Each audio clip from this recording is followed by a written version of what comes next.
everybody, I hope you're doing well. I am just fascinated by something. So I'm almost done with this documentary here up on my TV called Bad Surgeon. It's on Netflix.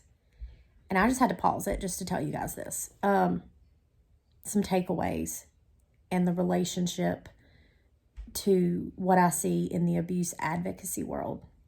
So Bad Surgeon is about this guy. It's real life. It's a documentary. The surgeon who was essentially a con man, a fraud.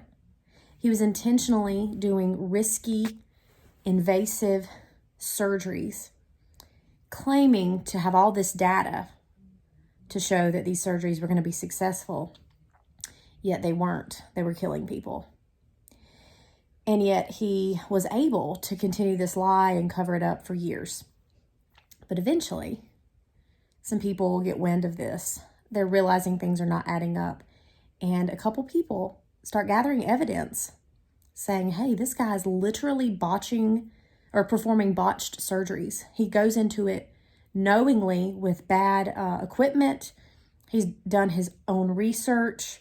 Like he's inserting like plastic fake esophaguses. How you say it? Esophagi? I don't know how you say plural of esophagus. In people saying that, oh, it's going to work and give them a new windpipe, and it doesn't. And there's all this evidence that starts coming to light that, whoa, this guy is bad. And yet the hospital that he's working for and bringing in all this money for them, they not only do nothing at first, right? So they get this evidence. These people send them the evidence thinking, hey, they're going to respond well. They're going to get this guy and do the right thing. No, do not do the right thing. They do nothing at first. So then these people start going public with it. Then the hospital backs him, supports him, and lies for him and covers up for him. They say that they did their own investigation and didn't find any misconduct. Y'all, just the sheer amount of lies that they were willing to tell to protect the money, the image, the brand. It's the same old story I see in the abuse advocacy world. When large organizations, whether it be a hospital, they're notorious for it, by the way. They're notorious for, if they have a nurse or someone that's intentionally harming patients, because it does happen. You can look this up. There's another documentary on that, and then there's a Netflix movie on that. I think it's called The Good Nurse.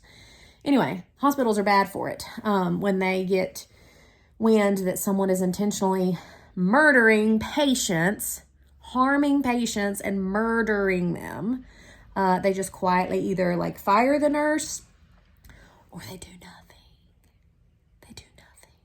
Anyway, I see this in organizations too. Large churches, religious organizations, when there is misconduct or abuse, you think that they're going to do the right thing, but they don't. Most of the time, they just don't. And that's what is the hardest thing to swallow, I think, being an abuse advocate. Just the stuff I see of you go to someone's pastor, you go to their elders, you have all this evidence of this spouse that's abusive or this church member that's abusive or whatever the case may be, employee that's abusive. And they're just dead set on keeping it quiet and not doing the right thing because they want to protect the image or the brand. And I just can't. I just cannot deal with that. But I've just learned that that's normal and to be expected. And, I'm seeing it here all the way up to murder because they want to protect that money. That's just so sad. And they want to say, well, the hospital's doing so much good. Why would you want to hurt the hospital? Even though we have a serial killer among us, why would you want to hurt the hospital? And I'm just not wired that way. I'm sorry. I'm a snitch. If you're doing something wrong, I'm telling on you because I don't stand for that. I have a lot of compassion and grace and mercy for people. I think if you know me intimately, you will attest to that, hopefully. I'm very quick to forgive people. But when it's on an organizational level of intentional cover-up of wrongdoing and sin, then I just cannot deal with that. That is not something that on Judgment Day, God is not going to look at me and say I was quiet. I will say that right now. So anyway, I just want to say that don't be surprised what we find out on Judgment Day with big companies and hospitals and organizations and all the sin and evil that they hid and the truth that they not only covered up, but then maligned truth tellers, then tried to go after those that wanted justice done. So anyway, this is just a wild story, but it's actually the norm, so I shouldn't be surprised.